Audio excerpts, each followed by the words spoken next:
E capítulo 40, a restauração do templo, os átrios e os vestíbulos.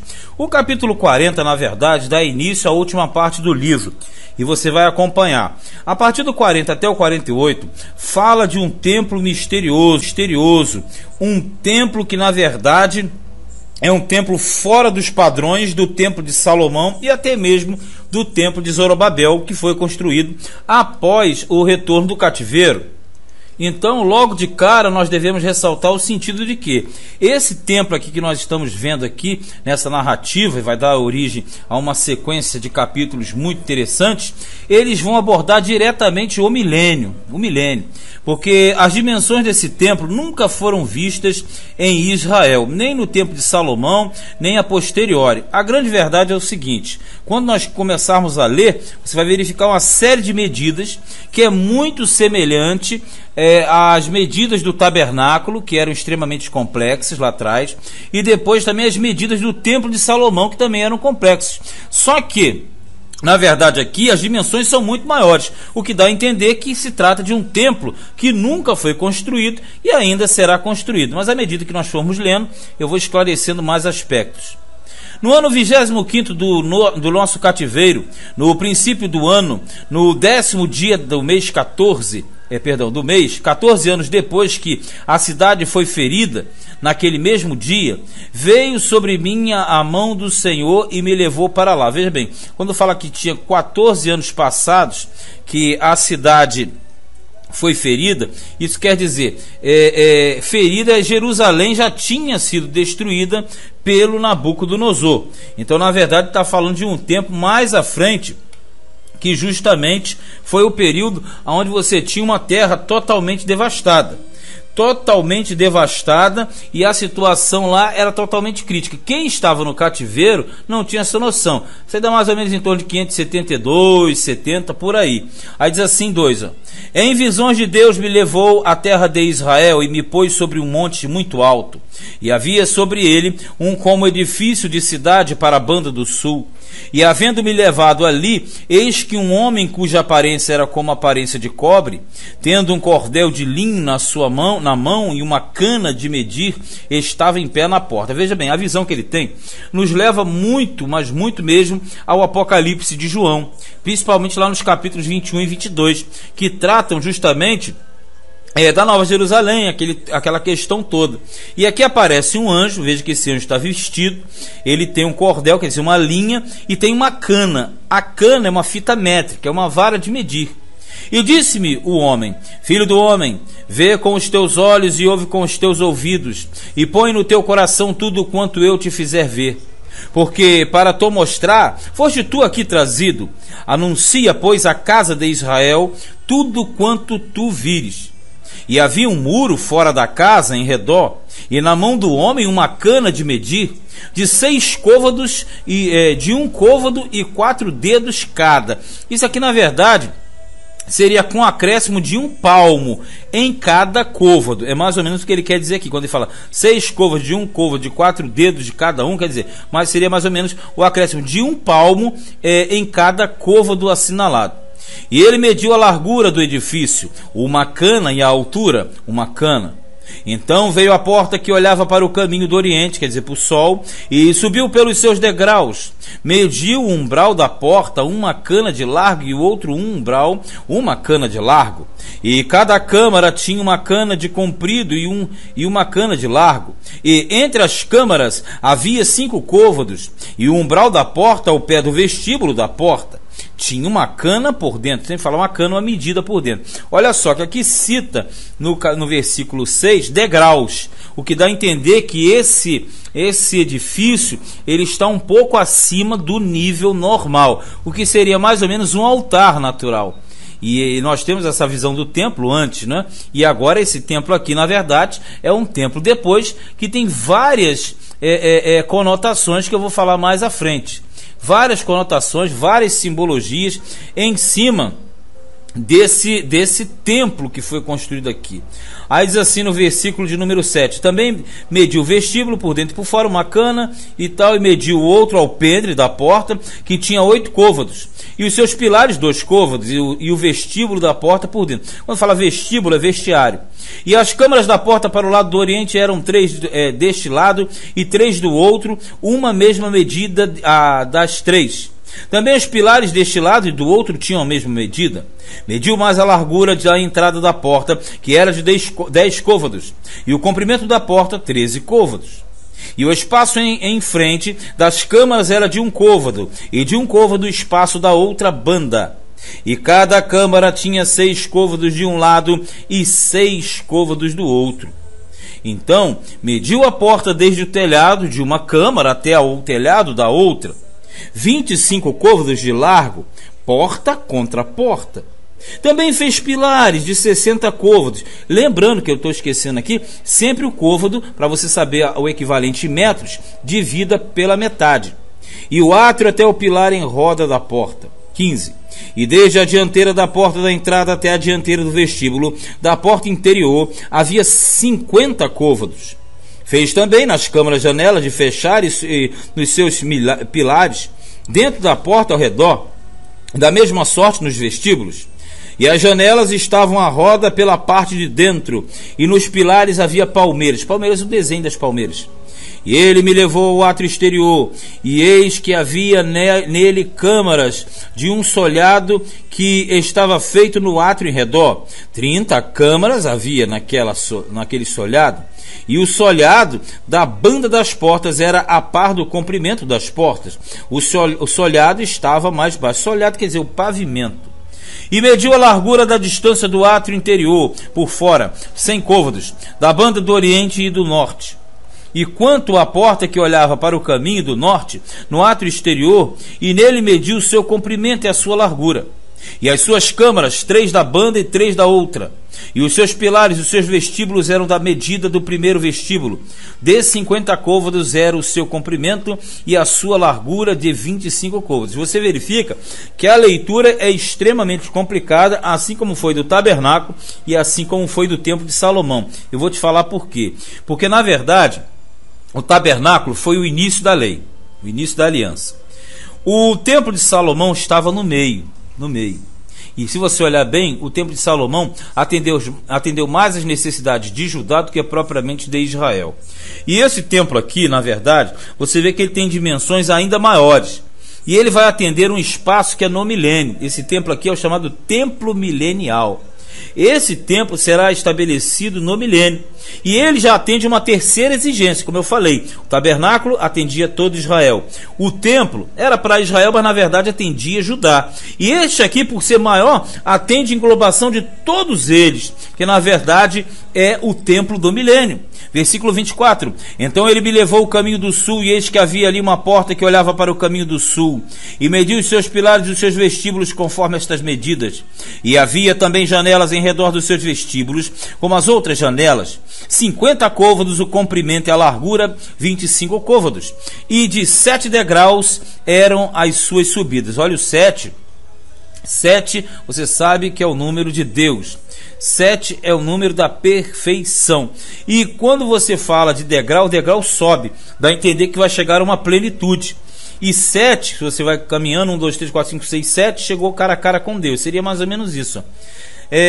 Tinha palmeiras, uma de uma banda e outra de outra banda, nos seus pilares. Palmeiras são os desenhos, a ornamentação. Também havia uma porta no átrio interior, para o caminho do sul, e mediu da porta de porta a porta, para o caminho do sul, 100 côvados. Então me levou ao átrio interior pela porta do sul, e mediu a porta do sul, conforme estas medidas. E as suas câmaras, os seus pilares e os seus vestíbulos eram conforme estas medidas. E tinham também janelas ao redor dos seus vestíbulos.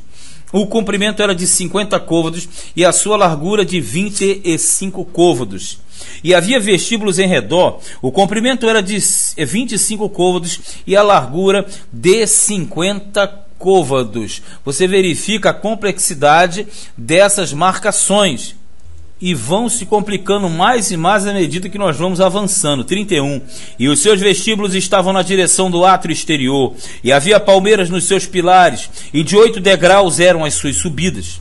Depois me levou ao átrio interior para o caminho do oriente, e mediu a porta conforme estas medidas, e também as suas câmaras, os seus pilares e os seus vestíbulos, conforme estas medidas, e havia também janelas em redor dos seus vestíbulos, o comprimento de 50 côvados e a largura de 25 côvados. E os seus vestíbulos estavam no átrio de fora. Também havia palmeiras nos seus pilares de uma e de outra banda, e eram as suas subidas de 8 degraus. Você veja que aqui fala de 8 degraus. Já falou 2 vezes.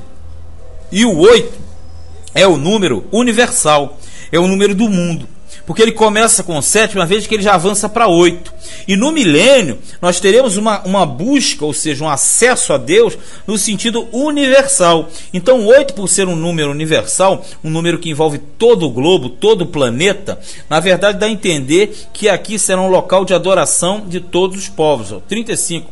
Então me levou à porta do norte e mediu conforme estas medidas, e as suas camarinhas, e os seus pilares, e os seus vestíbulos. Também tinha janelas em redor, o comprimento era de 50 côvados, e a largura de 25 côvados. E os seus pilares estavam no átrio exterior.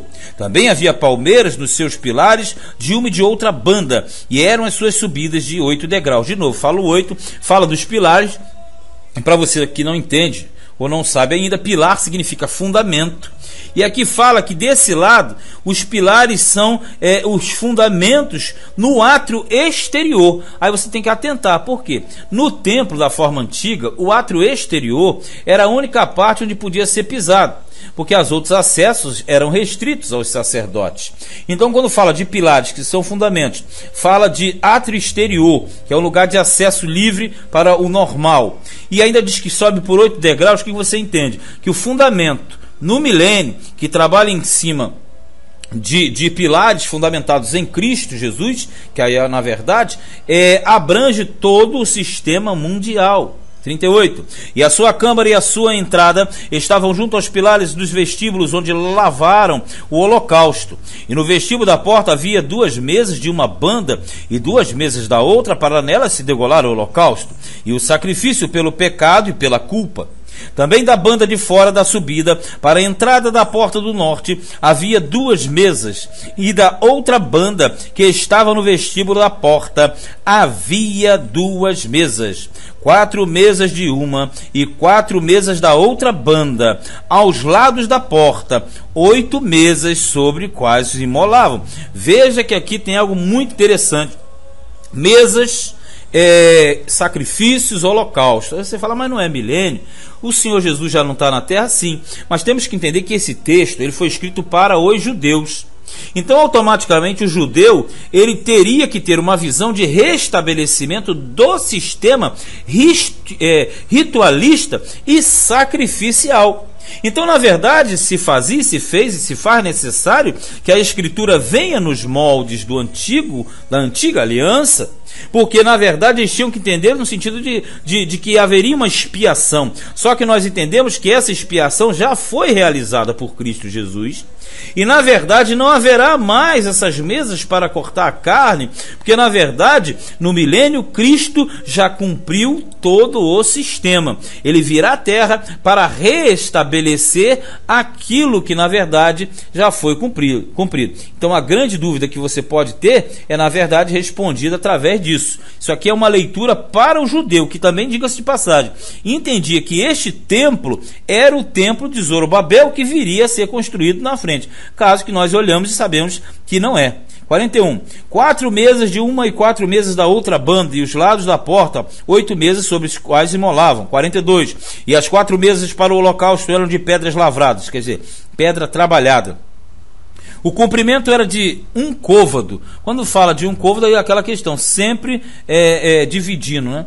1 côvado e meio, a altura de 1 côvado, e sobre elas se punham os instrumentos com que se imolavam o holocausto e o sacrifício, e as suas bordas, de 4 dedos de comprimento, estavam fixadas por dentro e em redor, e sobre as mesas estava a carne da oferta. E fora da porta interior, ou seja, aí naquele sistema, também você tinha o átrio, né, exterior, e quando você fala fora da porta interior, estavam as câmaras dos cantores. Aí está falando de uma administração da música.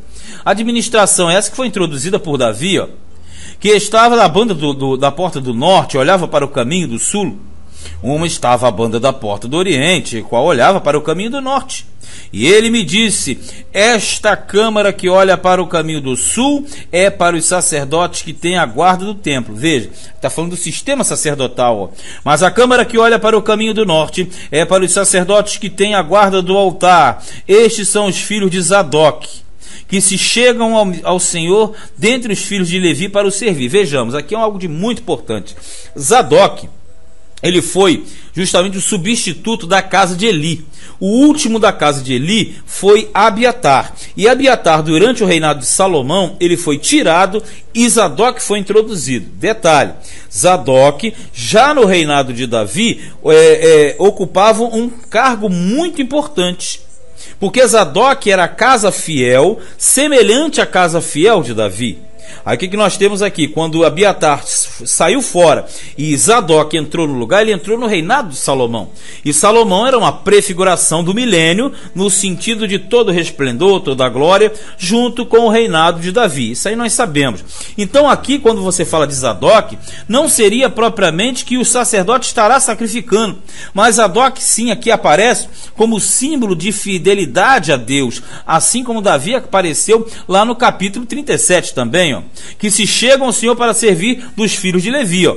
E mediu o átrio e o comprimento de 100 côvados e a largura de 100 côvados, um quadrado, e o altar estava diante do templo. Então vamos lá, aqui fala de um zelo, fala de um sacerdote padrão, fala de um rei padrão.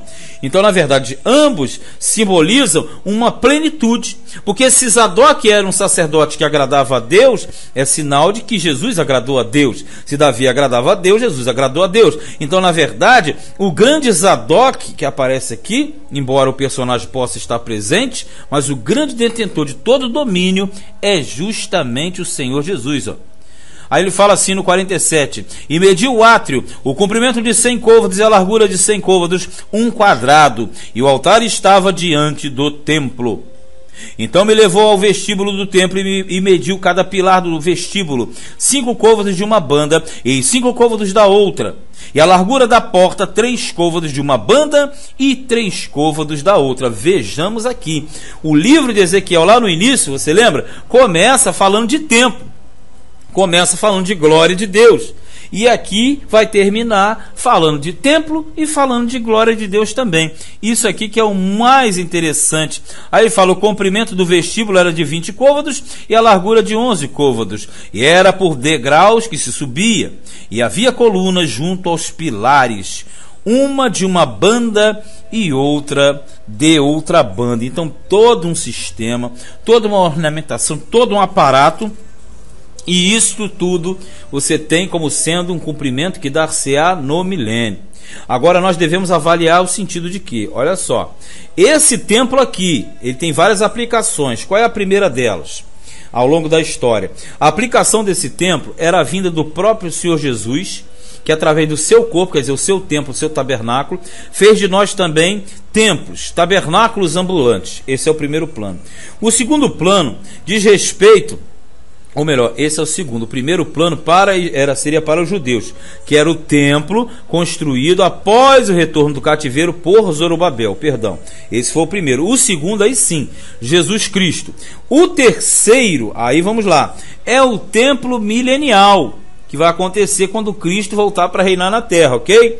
E a quarta e última aplicação é a aplicação da Nova Jerusalém, onde nós teremos o cumprimento de todas as promessas do Senhor para os seus filhos aqui na terra. Então, se você pega esse templo aqui no sentido de aplicação, você teria o templo de Zorobabel, o templo em Jesus, o templo que é o templo milenial e também a Nova Jerusalém. Mais de uma coisa é certa: esses quatro, a mais apurada das visões é a do templo milenial. Você viu que isso é um capítulo grande, complicado, extenso, mas em breve faremos os outros e aí ficará mais clara ainda a ideia deste capítulo. Ezequiel capítulo 40.